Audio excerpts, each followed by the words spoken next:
오늘 함께 보실 말씀은 로마서 15장 말씀입니다.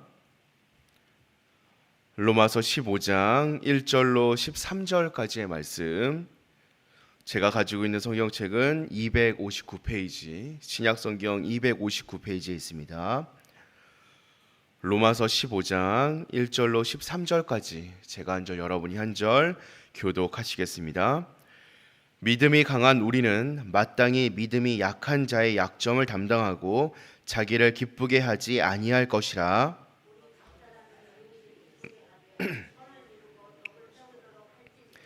그리스도께서도 자기를 기쁘게 하지 아니하셨나니 기록된 바 주를 비방하는 자들의 비방이 내게 미쳤나이다 함과 같으니라.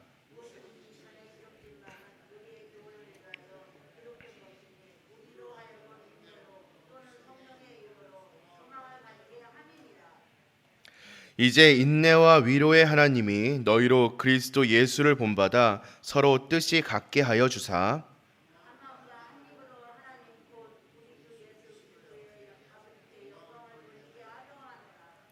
그러므로 그리스도께서 우리를 받아 하나님께 영광을 돌리심과 같이 너희도 서로 받으라.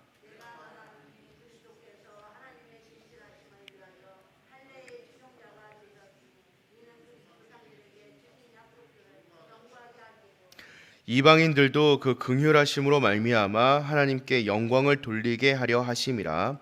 기록된 바 그러므로 내가 열방 중에서 주께 감사하고 주의 이름을 찬송하리로다 함과 같으니라.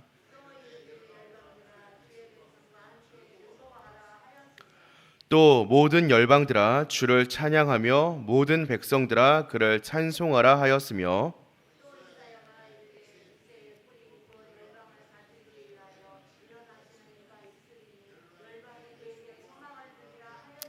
함께 보시겠습니다.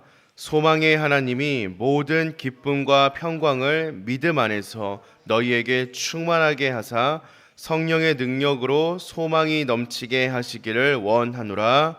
아멘. 우리가 잘 알고 있는 말씀 가운데 주는 것이 받는 것보다 복이 있다라는 말이 있습니다. 이러한 예수님의 말씀은 성도의 삶의 목적, 그리고 우리가 살아가고 있는 삶의 방식이 어떠한 것인가를 잘 알려주고 있습니다. 우리가 너무나 잘 알고 있듯이 우리가 살아가는 삶의 목적과 방식은 세상의 것과 다릅니다. 우리는 말씀 속에서 성도가 추구해야 하는 진정한 기쁨과 행복이 무엇인지를 깨달아야 하고 또 그것을 실천할 수 있는 지혜로운 사람들이 되어야 합니다. 오늘 말씀을 통하여서 하나님의 뜻을 다시 한번 묵상하고 또 하나님의 뜻대로 살아가기로 결단하는 저와 여러분들 되시기를 소망합니다. 언젠가부터 우리나라 가운데에 이슈가 되는 단어가 있습니다. 바로 갑질이라는 단어인데요. 사실 요즘에는 좀 전보다는 덜하다라고는 하지만 여전히 아직까지도 강한 사람들이 약한 자들 위에 군림하는 이 갑질이라는 말이 없어지지 않는 것이 참 안타까운 것 같습니다. 그런데 오늘 말씀 가운데에서 바울은 성도들에게 믿음이 강한 자일수록 약한 자의 약점을 담당해야 한다. 그리고 자기를 기쁘게 하지 말아야 한다라고 교훈하고 있습니다. 이러한 말씀은 우리가 걸어가야 하는 이 신앙의 길은 세상의 길과 정반대의 모습을 가지고 있다라는 것을 의미하고 있습니다. 이렇듯 성도가 세상과 다른 모습을 추구해야 하는 이유는 우리는 세상에 속한 사람들이 아니라 하나님 나라에 속한 사람들이기 때문입니다. 하나님 나라에 속한 사람들이기 때문에 하나님 나라의 법과 원칙을 따라 살아야 하는 것이 바로 우리들 성도의 모습입니다. 세상이 이런 모습을 가지고 있으니 그 조류에 휩쓸려서 살아가는 것이 아니라 세상에서 이런 것이 유행하고 있으니 그것을 추구하는 것이 아니라 또 세상에서 이것이 당연하다라고 이야기를 하고 있으니 그저 그것을 닮아가는 것이 아니라 우리는 하나님 나라의 법과 원칙을 따라 살아야 한다는 것입니다. 거꾸로 살아가는 삶. 너희 중에 크고자 하는 자는 섬기는 자가 되어야 한다라는 예수님의 말씀을 기억하고 또 마음에 새기는 것이 바로 성도의 삶인 줄로 믿습니다. 사도 바울은 성도들에게 자신과 같이 모든 일에 모든 사람을 기쁘게 하고 자신의 유익을 구하지 말고 많은 사람의 유익을 구하여 그들로 구원을 받게 하라라고 명령하고 있습니다. 자신의 유익보다 타인의 유익을 구하는 것은 우리가 가지고 있는 이 기독교 신앙의 핵심인 사랑의 계명을 실천해야 한다라는 것을 다시 한번 말해주고 있는 것입니다. 이웃을 기쁘게 하는 삶은 하나님을 기쁘게 만들며 또 하나님을 향한 사랑의 표현이기 때문에 우리는 하나님의 명령인, 예수님의 명령인 이 이웃 사랑을 삶에서 실천하면서 살아가야 한다라는 것입니다. 이웃을 기쁘게 하고 유익하게 만드는 삶, 이 이웃 사랑의 삶이 우리의 신앙의 핵심인 이유는 예수님의 삶이 그러했기 때문입니다. 예수님은 섬김을 받는 것이 아니라 오히려 섬기고 하나님의 목숨, 예수 그리스도의 목숨을 많은 사람의 대속물로 주기 위하여 이 땅에 오셨음을 우리는 너무나 잘 알고 있습니다. 예수님은 하나님의 아들의 영광을 스스로 포기하시고 피조물로 낮아지셔서 우리를 구원하시기 위하여 예수 그리스도의 몸을 희생 제물로 온전하게 드리셨습니다. 그리고 그 순종으로 하나님께 영광을 돌리셨습니다. 예수님은 내가 너희를 사랑한 것 같이 너희도 서로 사랑하라라고 교훈하고 있습니다. 그러므로 우리는 예수님을 본받아서 자기를 부인하고 나 스스로를 희생하며 사랑을 실천하는 성도가 되어야만 합니다. 우리는 예수님을 닮아가는 자들이 되어야 하고요. 예수님께서 걸어가신 그 길을 따라가는 사람들이 되어야 하기 때문입니다. 또한 자신의 기쁨과 유익을 포기하고 이웃의 기쁨과 이웃의 유익을 구하는 것은 사실 궁극적으로는 우리들에게 유익한 것이 되기에 우리는 이렇게 살아야 합니다. 왜냐하면 주님의 진리와 사랑 가운데 거하는 삶이야말로 영원한 기쁨과 행복을 누릴 수 있는 비결이기 때문입니다.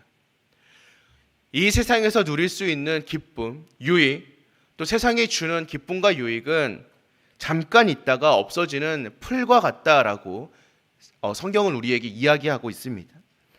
하지만 진리 안에서 누리는 기쁨과 행복은 영원히 지속되는 것입니다.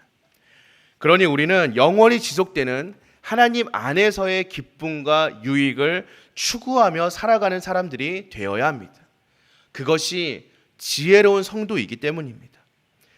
예수님은 우리에게 보화를 이 땅에 쌓지 말고 천국에 쌓으라고 말씀하고 계십니다. 우리들의 삶의 중심은 이 땅이 아니라 영원한 하나님 나라에 있어야 합니다. 예수님께서도 잠깐 낮아지셨지만 하나님께서 높이셔서 영원한 만왕의 왕으로서 영광을 누리게 하셨습니다. 바울은 천국의 소망 가운데 사는 사람은 근심하는 자 같으나 항상 기뻐하고 가난한 자 같으나 많은 사람을 부욕해 하고 아무것도 없는 자 같으나 모든 것을 가진 사람이라고 이야기하고 있습니다. 그러니 우리도 이러한 삶을 꿈꾸는 사람들이 되어야만 합니다. 사실 이렇게 살아간다라는 것은 말로 하기는 너무나 쉽습니다.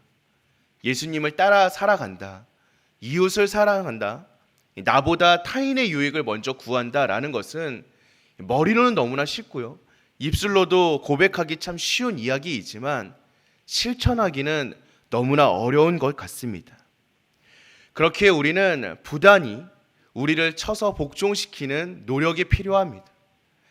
늘 세상을 살아감에 있어서 삶의 중심이 내가 아니라 타인이 되기 위하여서, 내가 아니라 내 안에 계신 예수님이 살아가는 우리의 인생이 되기 위하여서 우리는 끊임없이 나 자신을 말씀으로 치는 노력이 필요한 것입니다. 하지만 우리가 너무나 잘 알고 있듯이 성도라는 사람들은, 우리들 예수 그리스도를 마음에 품고 살아가는 사람들은 이 땅의 삶을 통하여서 영원한 삶을 준비하는 사람들입니다. 그러니 이 땅에서의 가치를 마음에 두지 마시고 영원한 나라, 천국의 가치를 마음에 소망하며 살아가는 저와 여러분들 되시기를 소망합니다. 세상이 말하는 유익이 아니라 하나님께서 말씀하시는 유익을 정말로 간절히 소망하며 살아가는, 그것을 추구하며 그것을 붙잡기를 원하며 살아갈 수 있는 저와 여러분들이 되기를 주님의 이름으로 기도합니다. 그렇게 살아가기 위하여서는 하나님의 사랑의 법을 따라 이웃의 기쁨과 유익을 위한 삶으로 영생의 삶을 준비하는 우리가 되어야 합니다. 이 땅의 기준이 아닌 하나님의 기준으로 살아감을 통하여 오늘 말씀에서 이야기하고 있듯이 선을 이루고 덕을 세우며 살아갈 수 있는 저와 여러분들 되시기를 주님의 이름으로 간절히 기도합니다. 우리 함께 기도하겠습니다.